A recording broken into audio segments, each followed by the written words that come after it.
Le milliardaire a poussé la fille de la domestique noire dans sa piscine infestée de piranhas, et en quelques secondes, les eaux cristallines se sont transformées en un cauchemar rouge qui aurait fait implorer la pitié à n'importe qui. Le corps de Jasmine a heurté la surface glacée avec un bruit sourd qui a résonné dans la cour du manoir. L'eau a étouffé ses cris tandis que des dizaines de piranhas rouges se déplaçaient comme des ombres argentées, leurs dents triangulaires brillant sous les lumières sous-marines. À 23 ans, la jeune étudiante en biologie n'aurait jamais imaginé que sa vie dépendrait des connaissances qu'elle avait acquises sur les prédateurs aquatiques. « Je parie 50 000 $ qu'elle ne tiendra pas 2 minutes », cria Richard Blackwood, ajustant sa montre en platine à son poignet tout en observant depuis le bord de la piscine. Son sourire cruel s'étendait sur tout son visage bronzé, comme s'il assistait à un spectacle privé créé pour son divertissement. Les invités de la fête annuelle de Blackwood Industries s'approchèrent du bord vitré de la piscine, leur smartphone déjà prêt à filmer. Des cadres, des politiciens et des mondains de l'élite nationale filmaient une jeune femme noire qui luttait pour sa vie, et certains commencèrent même à parier sur le temps qu'elle tiendrait. « Quelqu'un devrait appeler la police », cria une femme plus âgée, mais elle fut rapidement réduite au silence par les regards glacials des autres invités. Personne ne contredisait Richard Blackwood sur sa propre propriété. Jasmine retint son souffle et força son corps à rester immobile, se souvenant des cours sur le comportement prédateur. Les piranhas l'entouraient avec curiosité, mais n'attaquaient pas un mouvement calme. Ce que les invités ne savaient pas, c'est qu'elle avait passé 3 mois à étudier chaque détail de cette piscine, chaque système de filtration, chaque point vulnérable de la propriété. Sa mère, Carmen, travaillait comme gouvernante chez les Blackwood depuis 15 ans, nettoyant la saleté littérale et figurative d'une famille qui traitait ses employés comme des objets jetables. Jasmine avait grandi en voyant le mépris dans leurs yeux, mais elle avait aussi appris tous leurs secrets, des secrets que Richard tuerait pour garder cachés. « Allez, bande de bonnes à rien !» Richard donna un coup de pied dans une chaise en direction de la piscine, essayant de remuer l'eau. « Faites le travail pour lequel vous avez été acheté. » Ce qu'il ne savait pas, c'est que Jasmine avait découvert quelque chose au sujet de son opération de blanchiment d'argent 3 semaines auparavant. Des documents photographiés, des enregistrements réalisés, des comptes offshore tracés. Tout était en sécurité dans un endroit qu'il n'aurait jamais imaginé, avec des instructions précises à divulguer si quelque chose lui arrivait. Alors qu'elle restait immobile au fond de la piscine, les poumons en feu et les piranhas tournoyant autour d'elle, Jasmine savait que son apparente vulnérabilité n'était que la première carte d'un jeu beaucoup plus vaste. Richard Blackwood avait commis l'erreur fatale de sous-estimer la fille de la femme de ménage. Si vous vous demandez comment une jeune femme de 23 ans a réussi à survivre dans une piscine remplie de piranhas et à transformer sa quasi-mort en la vengeance la plus dévastatrice jamais vue contre un milliardaire corrompu, n'oubliez pas de vous abonner à la chaîne, car ce qui va suivre va complètement réécrire votre définition de la justice. 3 semaines auparavant, Jasmine avait découvert par hasard ce que Richard faisait réellement avec les millions qui transitaient par les comptes de Blackwood Industries. Alors qu'elle aidait sa mère à nettoyer le bureau principal, une clé USB était tombée du tiroir verrouillé du milliardaire. Sa simple curiosité s'est transformée en horreur lorsqu'elle a vu des feuilles de calcul détaillées sur le blanchiment d'argent, des comptes dans des paradis fiscaux et des paiements à des cartels mexicains. « Ma fille ne devrait pas être ici », a murmuré Carmen, nerveuse, en regardant Richard crier des instructions à ses gardes du corps. Il va la tuer juste pour prouver qu'il en est capable. Pendant 15 ans, Carmen avait avalé chaque humiliation en silence. Elle avait nettoyé du sang sur les tapis sans poser de questions, détruit des documents sans les lire et vu des employés disparaître sans laisser de traces. Tout cela pour conserver l'emploi qui lui permettait de financer les études de Jasmine à l'université d'État. « Mettez plus de glace dans l'eau », cria Richard aux serveurs, qui hésitèrent un instant avant d'obéir. « Je veux voir cette piranha en action. » Les glaçons créèrent de petites vagues qui agitèrent les piranhas, mais Jasmine continua à contrôler sa respiration au fond de la piscine. Son plus grand atout était que Richard n'avait aucune idée de qui elle était vraiment. Pour lui, elle n'était que la petite fille de la femme de ménage qui venait parfois chercher sa mère. Ce qu'il ne savait pas, c'est que Jasmine avait passé 2 étés à travailler dans des laboratoires de biologie marine, étudiant spécifiquement le comportement prédateur des poissons amazoniens. Sa thèse de maîtrise portait sur les stratégies de survie dans les environnements aquatiques hostiles. Chaque mouvement calculé sous l'eau témoignait d'années de recherche pratique. 20 000 $ qu'elle ne remontera pas vivante, s'écria l'un des invités, un sénateur connu pour ses scandales de corruption. Richard, tes piranhas sont décevantes. Elle est peut-être déjà morte et accoulée, rit une mondaine, ajustant l'angle de son smartphone pour mieux capturer le carnage éventuel. Ce serait moins amusant, mais au moins cela mettrait fin à cette mascarade. Richard s'avança jusqu'au bord de la piscine, le visage rouge de colère.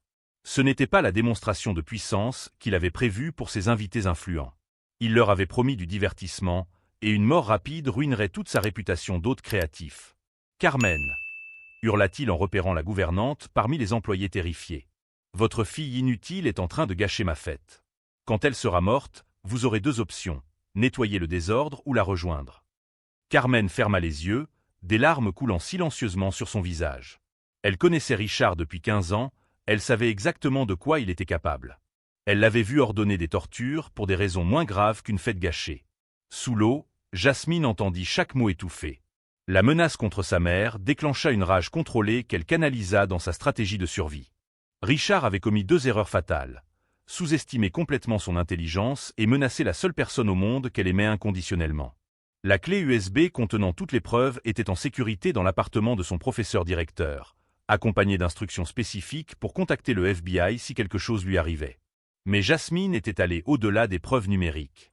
Pendant 3 semaines, elle avait photographié des documents, enregistré des conversations et cartographié toute l'opération criminelle de Richard. « Plongeur !» cria Richard à ses gardes du corps. « Apportez du matériel et sortez ce corps de ma piscine avant qu'il ne pourrisse. » Les gardes du corps coururent chercher du matériel de plongée, mais Jasmine savait qu'elle avait au maximum 5 minutes avant qu'il ne découvre qu'elle était en vie. 5 minutes pour exécuter la première phase d'un plan qu'elle avait répété mentalement des dizaines de fois. Elle avait étudié chaque entrée et sortie du manoir, chaque système de sécurité, chaque angle mort des caméras. Plus important encore, elle savait exactement où Richard gardait la télécommande qui contrôlait tous les systèmes électroniques de la propriété, du système audio aux serrures des portes. « Patron, nous avons trouvé du matériel de plongée dans le garage », informa un garde du corps. « 10 minutes et on la sort de là. » Richard sourit cruellement, imaginant comment il décrirait cette soirée à d'autres milliardaires lors de futures réunions privées. L'histoire de la domestique noire qui avait défié son autorité et avait été dévorée par des piranhas deviendrait une légende chuchotée parmi l'élite, un avertissement sur ce qui arrivait à ceux qui oubliaient leur place. Pendant un instant, lorsque l'eau devint étrangement calme et que Jasmine disparut complètement de leur vue, tous les invités pensèrent avoir été témoins d'un meurtre brutal déguisé en accident. Mais ceux qui connaissent la véritable détermination savent qu'elle se développe précisément lorsque le monde entier sous-estime sa force. Et ce que Richard ne pouvait imaginer, c'est que chaque seconde de sa victoire apparente construisait les fondations de sa propre destruction. Pendant que les agents de sécurité couraient chercher du matériel de plongée, Jasmine exécutait la première phase d'un plan qu'elle avait commencé 3 semaines plus tôt, lorsqu'elle avait découvert que Richard Blackwood n'était pas seulement un milliardaire arrogant, mais qu'il était également au centre d'un réseau de blanchiment d'argent qui transférait 50 millions de dollars par mois à des cartels mexicains. Sous l'eau, elle se positionna stratégiquement près du système de drainage principal de la piscine. Au cours de ses visites occasionnelles, pour aller chercher sa mère, Jasmine avait mémorisé chaque détail technique de cette propriété. Elle savait que le système de filtration avait une entrée de secours directement reliée à la salle des machines, située juste en dessous du bureau de Richard. « Où sont ces plongeurs incompétents ?» cria Richard, à bout de patience. « Je veux que cette piranha morte soit hors de ma piscine dans 2 minutes. » Ce qu'il ne comprenait pas, c'est que pour Jasmine, chaque seconde supplémentaire était précieuse. 3 semaines plus tôt, lorsqu'elle avait accidentellement découvert la clé USB, elle ne s'était pas contentée de copier les fichiers. Elle avait photographié chaque document, enregistré des conversations, répertorié des comptes bancaires, et plus important encore, pris contact avec l'agent fédéral Marcus Thompson, spécialiste des crimes financiers au FBI. Thompson était d'abord sceptique lorsqu'une étudiante universitaire s'était présentée à son bureau avec des allégations de blanchiment d'argent impliquant l'un des hommes les plus riches du pays. Mais lorsque Jasmine lui avait présenté des tableaux détaillés montrant des virements bancaires synchronisés avec des expéditions de cocaïne en provenance de Guadalajara, son attitude avait complètement changé. « J'ai besoin de plus de preuves », avait déclaré Thompson lors de leur 2e rencontre. Des enregistrements vocaux, des transactions en temps réel, quelque chose qui prouve sa participation active dans les opérations. Jasmine avait souri calmement. « Donnez-moi 3 semaines. » Au cours de ces 3 semaines, elle avait discrètement installé des appareils d'enregistrement dans le bureau de Richard, utilisant son accès en tant que « fille de la femme de ménage » pour placer des équipements microscopiques derrière des tableaux et à l'intérieur de vases décoratifs. Chaque conversation compromettante avait été enregistrée, y compris une discussion détaillée sur la manière d'utiliser la fête de ce soir pour finaliser un transfert de 15 millions vers un compte aux îles Caïmans. « Patron, nous avons trouvé l'équipement !» cria un agent de sécurité, revenant en courant avec des bouteilles d'oxygène et des masques de plongée. Richard sourit cruellement. « Parfait. Je veux que vous montiez son corps ici pour que tout le monde voie ce qui arrive à ceux qui me défient. » Carmen regardait avec horreur, les larmes coulant silencieusement sur son visage. Elle avait passé 15 ans à protéger sa fille des excès de Richard, mais elle n'aurait jamais imaginé qu'il irait aussi loin. Ce qu'elle ne savait pas, c'est que Jasmine avait méticuleusement préparé chaque aspect de cette soirée, y compris la sécurité de sa propre mère. Le matin de la fête, Jasmine avait remis à Carmen un petit appareil électronique dissimulé dans une broche décorative. « C'est un cadeau, maman. Mets-la ce soir, s'il te plaît. » Ce que Carmen ignorait, c'est que la broche contenait un émetteur GPS et un bouton d'alarme directement relié au téléphone de l'agent Thompson. « Plongeur, descends maintenant !» ordonna Richard en pointant du doigt l'eau où les piranhas nageaient encore, agités par les objets qu'il avait jetés précédemment. Le plongeur hésita un instant, regardant les piranhas visibles à travers la vitre. « Monsieur, il vaudrait peut-être mieux attendre qu'elle se calme. »« Maintenant !» explosa Richard en poussant l'homme vers la piscine. « Soit vous descendez, soit vous la rejoignez. » C'est à ce moment-là que Jasmine mit en œuvre la deuxième phase de son plan. Grâce à sa connaissance approfondie du système de filtration, elle localisa l'entrée du drain d'urgence et le força à s'ouvrir. Le rush soudain d'eau créa un courant qui dispersa instantanément les piranhas, tandis qu'elles se laissaient aspirer dans le système de tuyauterie. « Que se passe-t-il » cria l'un des invités, observant l'eau de la piscine commencer à tourbillonner en un petit remous. Le plongeur qui venait de se mettre à l'eau en est immédiatement sorti, déconcerté par le changement soudain de la dynamique aquatique. « L'eau bouge bizarrement, monsieur. Les piranhas sont tout agités. » Richard accourut jusqu'au bord, ses yeux scrutant désespérément la surface de l'eau. « Où est-elle? Où est-elle » Pendant les 15 minutes qui suivirent, alors que les agents de sécurité et les plongeurs cherchaient frénétiquement un corps qui n'existait pas au fond de la piscine, Jasmine exécutait la phase la plus cruciale de son plan. Le système de drainage l'avait amenée exactement là où elle l'avait prévu, directement à la salle des machines située au sous-sol du manoir. Mouillée mais vivante, elle émergea d'un des tuyaux d'entretien dans un environnement qu'elle connaissait parfaitement. 3 semaines de préparation minutieuse lui avaient permis de cartographier chaque couloir, chaque système de sécurité, chaque angle mort des caméras. Plus important encore, elle savait exactement où Richard gardait la commande principale de tous les systèmes électroniques de la propriété. À l'étage supérieur, la fête avait tourné au chaos total. Les invités filmaient frénétiquement, tandis que des plongeurs fouillaient chaque recoin de la piscine sans trouver la moindre trace de Jasmine. Richard était en proie à une panique totale, criant des ordres contradictoires à ses employés terrifiés. « Elle ne peut pas avoir disparu comme ça !» hurlait-il en attrapant l'un des plongeurs par l'épaule. « Fouillez tout à nouveau !» Ce que personne ne savait, c'est qu'à ce moment précis, Jasmine se trouvait dans le sous-sol, accédant au système informatique central du manoir à l'aide de codes qu'elle avait mémorisés au cours de semaines d'observation discrète. En quelques minutes, elle avait téléchargé des téraoctets de données compromettantes directement sur un serveur sécurisé que l'agent Thompson avait spécialement préparé pour cette opération. Fichiers financiers, enregistrements de conversations, registres de transactions, contacts avec des cartels mexicains, comptes de politiciens corrompus. Tout était transmis en temps réel au FBI, tandis que les invités de Richard continuaient à chercher dans la piscine un corps qu'ils ne trouveraient jamais. Pendant un instant, lorsque l'eau s'est enfin calmée et que les plongeurs sont remontés bredouille, toutes les personnes présentes ont supposé qu'elles avaient été témoins d'une disparition impossible. Une jeune femme noire qui s'était simplement désintégrée sous la pression de l'élite blanche, comme tant d'autres avant elle. Mais ceux qui s'y connaissent en stratégie savent que les meilleurs coups se jouent précisément lorsque l'ennemi pense avoir gagné. Et Richard ne pouvait même pas imaginer que chaque seconde de sa victoire apparente était méticuleusement documentée et transmise aux autorités qui allaient faire de cette soirée la dernière fête de sa vie. Lorsque Jasmine émergea de la salle des machines par la porte arrière du manoir, encore mouillée mais bien vivante, le premier signe que le monde de Richard Blackwood était sur le point de s'effondrer fut le bruit lointain des sirènes déchirant la nuit. 20 voitures du FBI approchaient de la propriété en convoi, guidées par les signaux GPS qu'elle avait transmis avec les fichiers compromettants. Où est-elle ? Richard hurlait au plongeur qui avait fouillé chaque centimètre de la piscine à 3 reprises. Elle ne peut pas avoir simplement disparu. Ses invités filmaient frénétiquement, certains publiant des vidéos en temps réel sur les réseaux sociaux avec des hashtags tels que #PiranhaPool et #RichardBlackwood, transformant sa tentative de meurtre en divertissement viral. Ce qu'aucun d'entre eux ne réalisait, c'est que chaque publication créait une preuve numérique permanente de son crime, impossible à effacer ou à nier. Monsieur Blackwood, la voix calme de l'agent fédéral Thompson coupa le chaos alors qu'il franchissait le portail principal, suivi de 20 agents armés. Je vous demande de garder vos mains bien en vue et de vous éloigner lentement de la piscine. Le visage de Richard subit une transformation complète lorsqu'il vit les insignes fédéraux.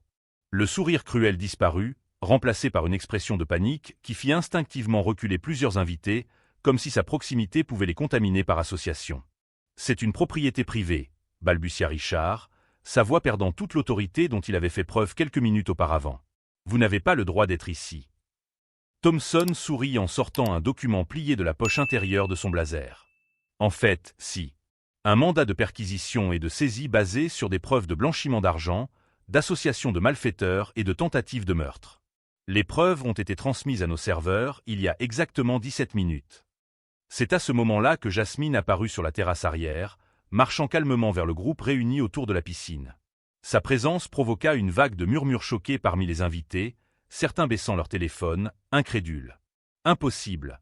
murmura une mondaine en reculant involontairement. « Nous l'avons vue tomber dans la piscine. Elle était morte. » Richard regarda Jasmine comme s'il voyait un fantôme se matérialiser devant lui. Son esprit privilégié, habitué à contrôler toutes les variables, ne parvenait tout simplement pas à comprendre comment une simple fille de domestique avait survécu à ce qui aurait dû être sa mort certaine. « Monsieur Blackwood, dit Jasmine d'une voix cristalline, pourriez-vous expliquer à toutes les personnes présentes pourquoi vous avez tenté de m'assassiner lors de votre propre fête ?» La question résonna dans le patio comme une bombe verbale. Les invités qui continuaient à filmer se positionnèrent automatiquement pour capturer la réponse de Richard, sans se rendre compte qu'ils documentaient leur propre complicité dans le crime. « Vous étiez morte », balbutia Richard en pointant la piscine d'une main tremblante. « Les piranhas.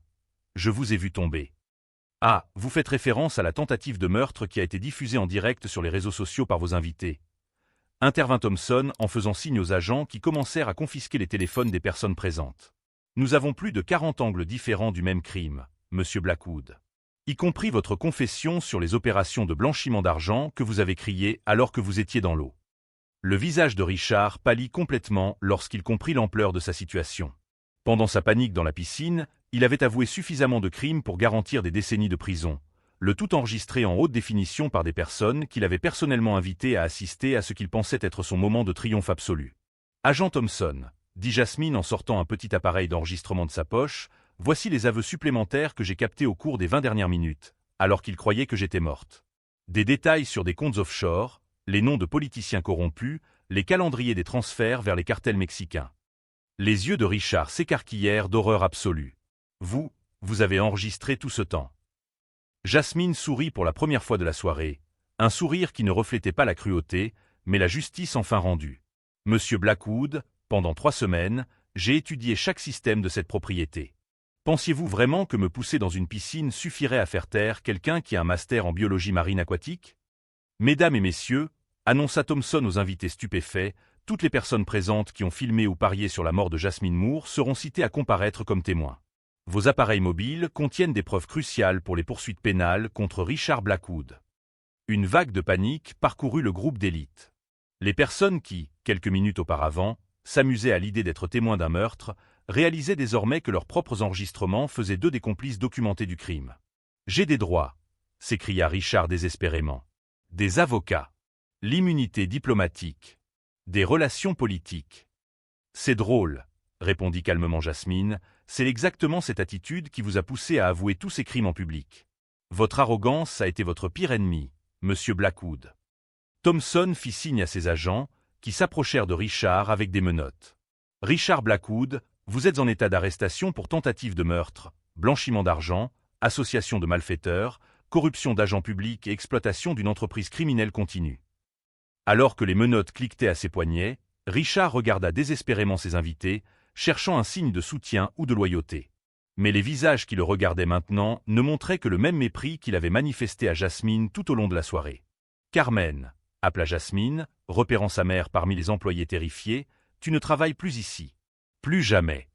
La mère et la fille s'étreignirent au milieu de la cour où, quelques instants auparavant, Richard avait tenté de commettre un meurtre. Le contraste était trop fort pour être ignoré. La dignité silencieuse remplaçait l'arrogance corrompue, la justice l'emportait sur l'impunité. « Les actifs de Blackwood Industries seront immédiatement gelés », a déclaré Thompson tandis que Richard était escorté vers un véhicule fédéral. Y comprit cette propriété, les comptes bancaires, les investissements et toutes les opérations commerciales. Richard s'est arrêté brusquement au milieu du chemin, se retournant pour regarder Jasmine une dernière fois. « Tu ne sais pas ce que tu as fait. Des personnes très puissantes sont impliquées dans cette affaire. Ils vont s'en prendre à vous. » Jasmine s'approcha jusqu'à se trouver à quelques centimètres de lui, le regardant droit dans les yeux avec un calme qui l'effraya plus que n'importe quelle menace. « Monsieur Blackwood, ces personnes puissantes dont vous parlez ? Leurs noms figurent tous dans les dossiers que j'ai transmis au FBI. Elles seront arrêtées avant l'aube. Pendant un instant, alors que les lumières rouges et bleues des voitures de police se reflétaient dans l'eau de la piscine où il avait tenté de commettre un crime parfait, Richard Blackwood comprit enfin qu'il avait sous-estimé non seulement Jasmine, mais aussi le concept même de conséquence, découvrant trop tard que tout l'argent du monde ne pouvait acheter l'impunité lorsque la justice décidait enfin de recouvrer ses dettes en souffrance. 18 mois plus tard, Jasmine Moore se tenait sur la scène principale du plus grand congrès international des sciences marines, recevant une ovation debout de plus de 3000 chercheurs. Son travail sur la préservation des écosystèmes aquatiques avait révolutionné les protocoles environnementaux dans 17 pays, et sa fondation Aguas Justa, Eau Juste, avait déjà empêché 15 cas de pollution industrielle. Le véritable changement survient lorsque nous cessons d'accepter que l'injustice est inévitable, déclara-t-elle au micro, sa voix résonnant dans l'auditorium bondé. Chaque système corrompu a ses vulnérabilités. Chaque tyran a ses angles morts. La différence réside dans le fait d'étudier, de se préparer et d'agir avec intelligence. Richard Blackwood regardait le discours de Jasmine à la télévision de la prison fédérale, où il purgeait une peine de 42 ans pour blanchiment d'argent et tentative de meurtre. Ses cheveux avaient complètement blanchi au cours des derniers mois, et ses cernes profondes trahissaient des nuits blanches passées à réfléchir à la façon dont une simple fille de domestique avait détruit son empire milliardaire. Sa femme avait divorcé 3 semaines après son arrestation, emportant avec elle la moitié des biens qui n'avaient pas été confisqués par le gouvernement. Ses enfants avaient changé de nom de famille et refusaient de lui rendre visite. Le manoir où il avait tenté de commettre un meurtre avait été transformé en centre de recherche marine, avec une plaque à l'entrée, Institut Jasmine Moore, là où le courage et la science se rencontrent. Carmen dirigeait désormais une entreprise de conseil domestique qui employait exclusivement des femmes noires et latines, offrant des salaires décents et des avantages sociaux complets. Ma fille m'a appris que nous n'avons pas à nous contenter de miettes quand nous pouvons construire notre propre table, a-t-elle déclaré dans une interview accordée à un magazine national. L'affaire Blackwood était devenue un cas d'école obligatoire dans les facultés de droit, démontrant comment les preuves numériques et la planification stratégique pouvaient faire tomber même les criminels les plus puissants. 3 autres milliardaires ont été arrêtés à l'aide de méthodologies similaires à celles de Jasmine, créant un nouveau paradigme de responsabilité pour l'élite économique. La prison m'a donné le temps de réfléchir, avait murmuré Richard à son avocat lors d'une de ses rares visites. Elle m'a étudié comme si j'étais une expérience scientifique. Elle connaissait chacun de mes mouvements avant même que je ne les fasse. Lors de la conférence, Jasmine a cliqué sur sa dernière diapositive. Une photo de la piscine transformée en laboratoire aquatique où des dizaines d'étudiants étudiaient des techniques de purification de l'eau. Les lieux qui ont été créés pour détruire peuvent être transformés en espaces qui guérissent. Les personnes qui ont tenté de nous réduire au silence peuvent devenir des exemples de ce qui se passe lorsque l'on sous-estime la force de l'éducation alliée à la détermination. Thompson, désormais directeur régional du FBI, était au premier rang. L'affaire Blackwood avait abouti à la plus grande saisie d'actifs criminels de l'histoire régionale, et Jasmine était devenue consultante officielle pour les enquêtes sur les crimes financiers de haut niveau. Les téléphones des invités de cette fête fatidique étaient devenus des preuves dans 17 procès différents. Plusieurs d'entre eux ont fini par payer des amendes de plusieurs millions de dollars pour complicité, et leur réputation sociale ne s'en est jamais remise. L'élite qui avait filmé une tentative d'assassinat pour se divertir a découvert que ses propres enregistrements étaient devenus la corde qui avait pendu ses carrières. « Avez-vous déjà eu l'impression que le monde entier était contre vous ?» demanda Jasmine à l'auditoire, sa voix empreinte de l'autorité de celle qui avait survécu à l'impensable. « Avez-vous déjà pensé que le fait d'être sous-estimé était votre plus grand désavantage ? J'ai découvert que notre plus grande force se trouve précisément là où nos ennemis pensent que se trouve notre faiblesse. » Richard éteignit la télévision et s'allongea sur le lit étroit de sa cellule. De l'autre côté des barreaux, un autre prisonnier commenta. « C'est elle qui t'a mis ici ? Bon sang, mec. Elle est vraiment intelligente. » Pendant un instant, Richard a presque ressenti quelque chose qui ressemblait à de l'admiration. Presque. Mais ce qui prédominait, c'était l'amertume d'avoir tout perdu à cause de quelqu'un qu'il avait classé comme insignifiant. La meilleure vengeance n'est pas de détruire ceux qui nous font du mal, a conclu Jasmine. C'est de construire quelque chose de plus grand qu'il n'aurait jamais osé rêver de posséder. C'est d'utiliser notre douleur comme carburant pour des transformations qui profitent à des milliers de personnes. C'est de prouver que l'intelligence, la préparation et le courage sont plus puissants que n'importe quelle fortune bâtie sur l'exploitation d'autrui. Il y a 18 mois, Richard pensait se débarrasser d'un problème mineur. Aujourd'hui, Jasmine était l'une des voix les plus respectées en matière de justice sociale et de crimes environnementaux. Il avait tenté de la faire taire avec des piranhas, mais elle avait émergé comme une force de la nature qu'aucune prison aquatique ne pouvait contenir. Si cette histoire de transformation et de justice vous a touché, Abonnez-vous à la chaîne pour découvrir d'autres cas de personnes qui ont transformé leur plus grande défaite en victoire historique qui ont changé le monde.